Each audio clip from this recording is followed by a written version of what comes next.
Today I'm going to walk you through on how to set up your very own do-it-yourself CO2 generator for your planted aquarium, right? And this particular generator, you need to use a mixture of citric acid and baking soda to generate your carbon dioxide for your planted aquarium. So let's see what's included in the kit.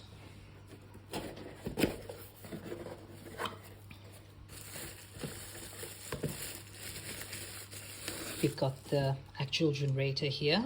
So this seems to be of very good build quality. It's made of aluminium. It's got etched lettering over here, A and B, one's for citric acid, the other one's for soda. And you can see there's a pressure gauge over here. There's a pressure release valve in case of emergency or in case you want to reduce the pressure.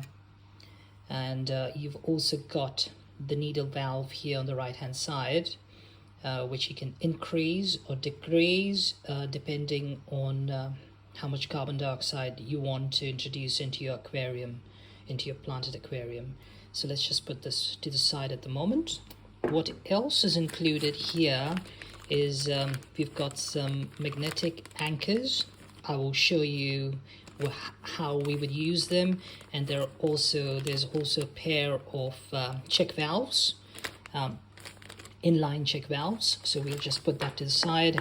There's also some CO2 tubing that's been provided in this kit, and of course here we have a spare set of O-rings, seals that are provided, and also two suction cups for the CO2 tubing.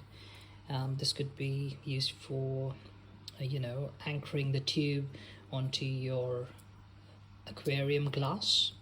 So yeah, that's there. And of course you've got the manual as well of how to put it together. We'll put it to the side for the time being. Here we go. Other than that, what we have is the CO2 solenoid valve. Let's have a look. Right, that's a quality control ticket over there. It's passed their quality control. You've got the solenoid valve itself. I'll just bring it closer to the camera. You can see, and there you are. All right, I'll just put this away for the time being, and the power supply for the solenoid valve. Here we go. Other than that, what's included in the kit is a CO2 bubble counter, and I'll open this shortly. Cool. So let's just put this to the side for the time being, and I'll show you what else we need to get this system together. Other than the kit, what's not included in the kit is the bottle. So we need a pair of bottles. I'm based in New Zealand, so I'm using L&P soda bottle, and the capacity of each bottle is 2 liters. And just for convenience purposes, I have put 2 labels on the bottles. One is for a mixture of citric acid and water, and the other bottle will contain a mixture of water and baking soda. So just for convenience purposes for this demonstration, I've put 2 labels so that we can identify where the bottles go. So I'm just going to put this to the side, and let's get into the actual build of this do-it-yourself CO2 system. Awesome. So for this particular demonstration, I've already pre-cut my CO2 tubing that I need for bottle A. So this is about the height of the bottle, just a little tad longer, slightly longer. There you go. And at the end of this CO2 tube, I've got the magnetic anchor. All right. So let's just put this to the side. And for bottle B, There's bottle B. We have already pre-created this particular tube. So at the end, it's again got that magnetic ball, a slight bit of tubing. Then you've got the check valve in here. Just make sure the direction of the check valve is this way. Then a bit of tubing, this bend in here, the V bend, and then a bit of tubing. And this should all be, again, as I said, similar, a little bit longer, a tad bit taller than the height of the bottle. There we go. So we've got the tubing ready. So tubing sorted, 1. That's for bottle B. That's for bottle A, right? Bottle A and bottle B. There you go. So once it's ready, it should look something like this. Okay. Now, before we add any chemicals, I mean to say the citric acid and the baking soda to the bottles, what we're going to do is I tend to put some Teflon tape around the threads over here. So I've just got this Teflon tape from Bunnings, and let's just put this around here. Brilliant. So now I've got a bit of Teflon tape around the threads of the bottles. Now it's time to add the citric acid to bottle A. So let's just get bottle A here. So now what we're going to do is we're going to add the citric acid to bottle A. So this was the packet that came with the product. So let's just add citric acid to this bottle. So it's 200 grams of citric acid granules, and I've got a funnel, so I'm just going to pour this powder in there. That's the one. 200 grams, and I'm just going to use a chopstick to push it down.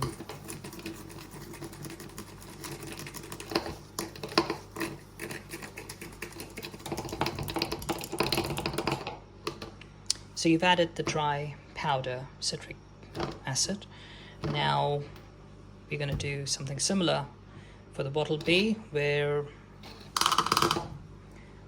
we're going to add some baking soda. Here's the baking soda that came with the kit. 200 grams of baking soda. So let's do that. There we go. Baking soda in bottle B. We can just empty the contents in the funnel.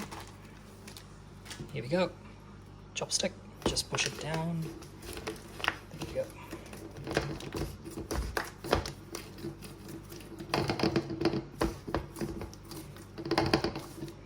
Something like that.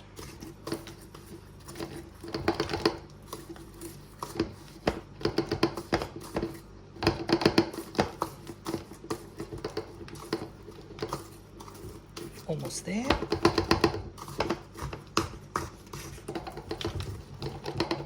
That's about it. So while we have got bottle B here, so for bottle B, we're going to add, I don't know if you can see this here. So it's 200 grams of baking soda plus 200 ml of water. So it's in the ratio of 1:1. So let's add some water. 200 ml of water to be precise. There it goes. So that's bottle B done. All right, we'll come back to it. Now for bottle A, we need to add 600 ml of water to 200 grams of citric acid. So let's do that. We've got 600 ml of water.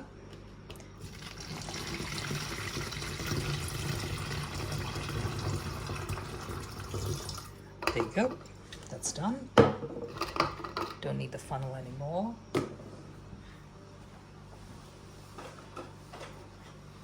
Well, what we do need is a lid, and I'll show you why. So here's bottle A. it does have some granules of citric acid in there. So our objective is to dissolve every single granule in there so that it doesn't get stuck in this magnetic anchor, right? So let's just dissolve every single particle granule of citric acid.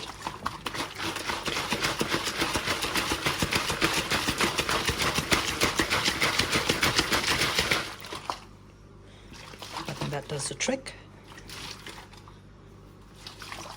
Okay, put it to the side.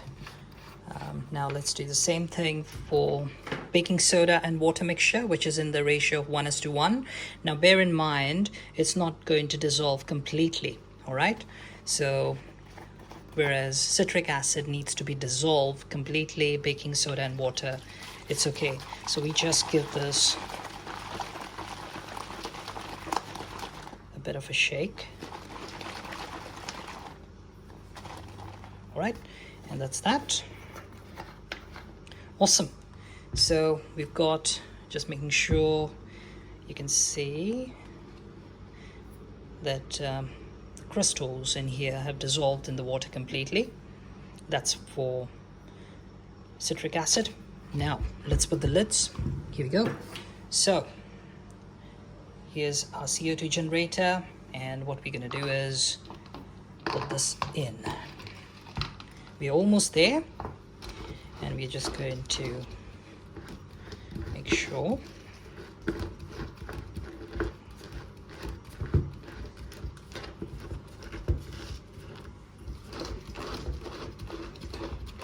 it's nice and tight. Here we go.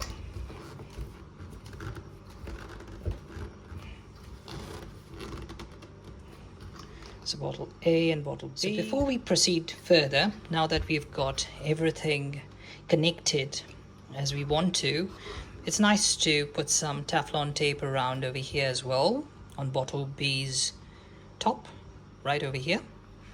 And just make sure the pressure release valve is tightly twisted. Also make sure the needle valve is closed at this point in time. All right. Now the next step is you can either connect the solenoid valve on top here, or you can straight away connect the bubble counter. Yeah, it's up to you. If you do not wish to use a solenoid valve, you can straight away connect the bubble counter, but it's nice to have a solenoid valve. I have an external solenoid valve on my aquarium, so I'm just going to go with a bubble counter at this stage. So, all right, one thing you got to remember is there is a tiny O-ring that you need to put on top over here. All right, there you go. And twist it.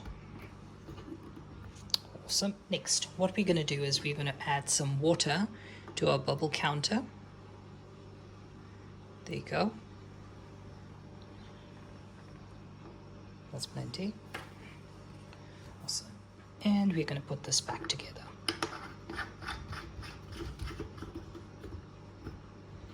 There it is. Now let's get this connected to our fish tank. Now let's get the CO2 generator connected to the aquarium. So in my setup, I've got a solenoid valve which is connected to my fish tank, and then it's got a CO2 pipe that runs, which we are going to connect over here to the bubble counter, something like this. And then there's a check valve right here, and that goes straight into the fish tank, and then it's connected to the CO2 diffuser right over there.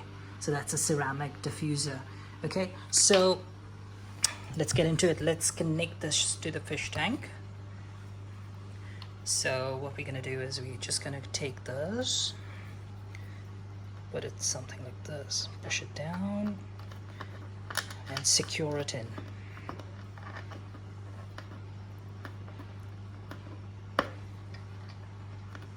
Awesome. So now this is where the fun begins.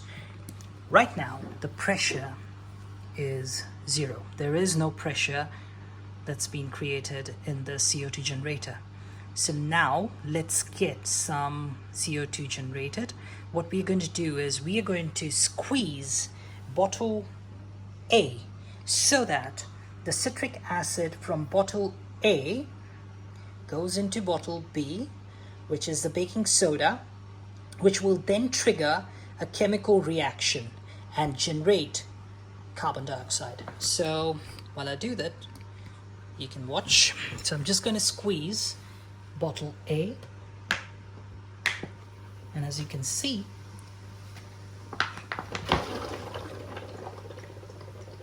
there are some bubbles getting generated, gas getting generated in bottle B. I'm going to squeeze it a little bit more. And once again. And keep squeezing till you can. There will be a point where you cannot squeeze anymore.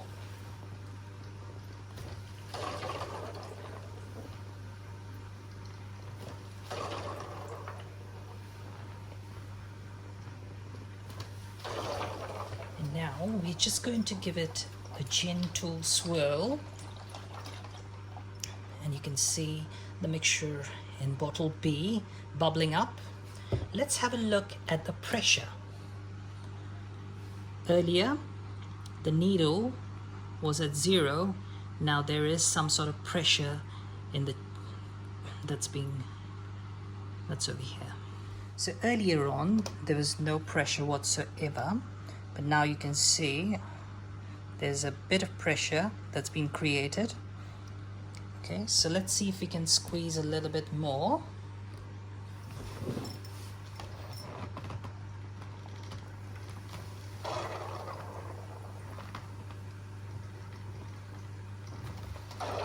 All right, this is it.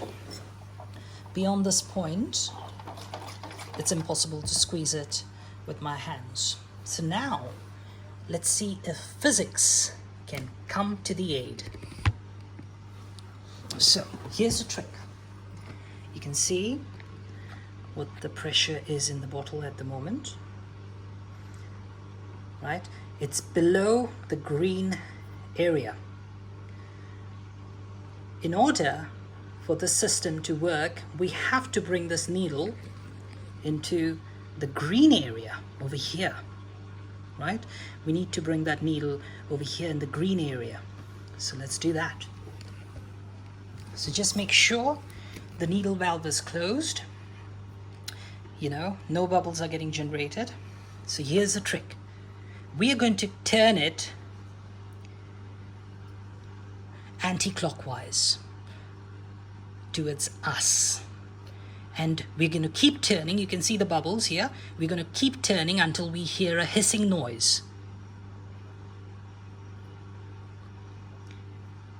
As soon as you hear a hissing noise, we're going to turn it clockwise.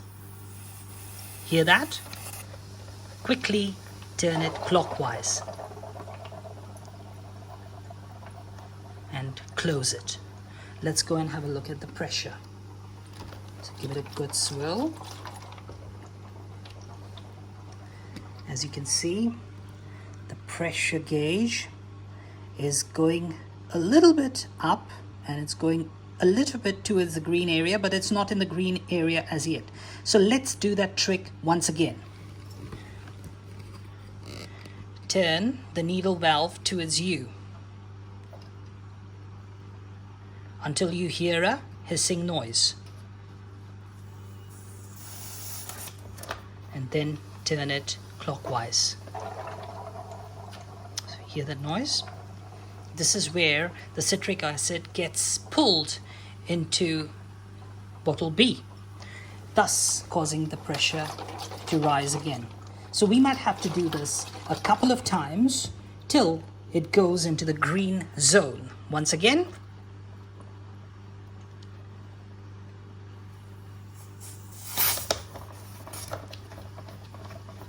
Hissing noise.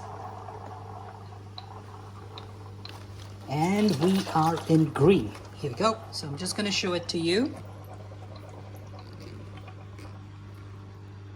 We are in green now. And now you can see the magic happening. You have bubbles. Voila, and it works. So now you can increase the pressure. I'm not sure if you can see the CO2 bubbles or not. But the trick is, as long as you bring it in the green zone, like we see over here, that's it. The system is at play. So now let's just increase the bubble count.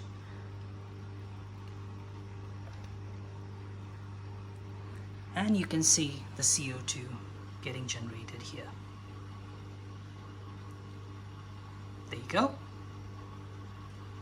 That's how you get the system working. You reduce it. To reduce it, you turn it clockwise.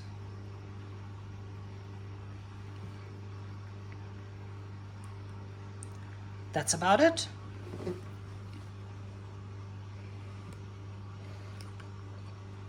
I'll show you my tank now.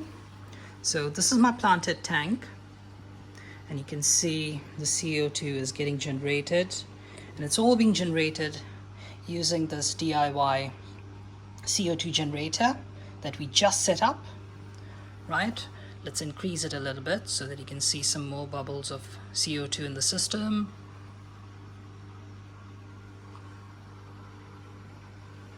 There you go. So this is my 200-liter planted aquarium that I have been running on this do-it-yourself CO2. I've got quite a few variety of plants in here. I've got several varieties of Anubias Nana Petite. I've got Gold Coin, I've got Nana Petite, I've got Snowflake, and I've got some mosses in there. And there you go.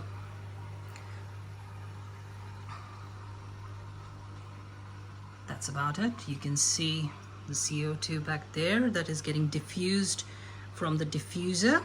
That's a ceramic diffuser, by the way. And there you go. That's about it. Feel free to reach out if you have any questions or if you need any help. Please don't hesitate. Thank you for watching.